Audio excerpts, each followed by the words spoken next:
ನಾನೊಂದು ಹೊಸ ಬ್ಯಾಗ್ ತರಿಸಿದ್ದೆ ಅಮೆಝಾನ್ ಇಂದ. ಬ್ಯಾಗ್ ಮುಂದೆಯಿಂದ ನೋಡುವುದಕ್ಕೆ ಈ ರೀತಿ ಕಾಣುತ್ತಾ ಇದೆ. ಸೊ ಮೇಲೆನೆ ಒಂದು ಜಿಪ್ ಇದೆ. ಫಸ್ಟ್ ಇಂಪ್ರೆಷನ್ಸ್ ನನಗೆ ಬಂದಿದ್ದು ಜಿಪ್ ನ ಕ್ವಾಲಿಟಿ ತುಂಬಾನೇ ಚೆನ್ನಾಗಿದೆ, ತುಂಬಾ ಸ್ಮೂತ್ ಆಗಿದೆ. ಸೊ ಕೈ ಹಾಕಿದ್ರೆ ಇಲ್ಲಿವರೆಗೂ ಬರ್ತಾ ಇದೆ ಕೈ. ಸೆಕೆಂಡ್ ಜಿಪ್ ಅಲ್ಲಿ ಚಿಕ್ಕದಾಗಿ ಪಾಕೆಟ್ಗಳು ಕೊಟ್ಟಿದ್ದಾರೆ. 2 ಪಾಕೆಟ್ ಅಂಡ್ 3 ಪಾಕೆಟ್ ಇದೆ. ಇದೊಂದು ನಾರ್ಮಲ್ ಆಗಿ ಕಂಪಾರ್ಟ್ಮೆಂಟ್ ಇದೆ. ಇಲ್ಲೂ ಒಂದು ಜಿಪ್ ಇದೆ.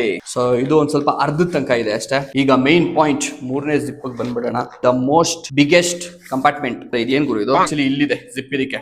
ಮೊಬೈಲ್ ಯಾವ್ದಾದ್ರು ಇಂಪಾರ್ಟೆಂಟ್ ಡಾಕ್ಯುಮೆಂಟ್ಸ್ ಮಳೆ ನೆನಿಬಾರ್ದು ಅಂದ್ರೆ ಇದು mostly water proof. Laptop compartment ಕೂಡ ಇದೆ. ಒಂದು ದೊಡ್ಡ ಕಂಪಾರ್ಟ್ಮೆಂಟ್ ಇದು. ಬಟ್ಟೆ ಗಿಟ್ಟೆ ಏನ್ ಬೇಕು ಎಲ್ಲ ಇಟ್ಕೊಬಹುದು. ನೀವು ಬ್ಯಾಗ್ ನ ಹಿಂದೆ ಬಂಜಿ ಕಾರ್ಡಲ್ಲಿ ಇಲ್ಲ ಏನಾದ್ರೂ ಕಟ್ಕೋತೀರಾ, ಇಲ್ಲ ಟ್ರಾವೆಲ್ ಮಾಡ್ಬೇಕಾದ್ರೆ ಗಾಡಿನಲ್ಲಿ ಅಂದ್ರೆ ಇದು ಸಿಕ್ಕಾಬಟ್ಟೆ ಯೂಸ್ ಆಗುತ್ತೆ. ಓಕೆನಾ?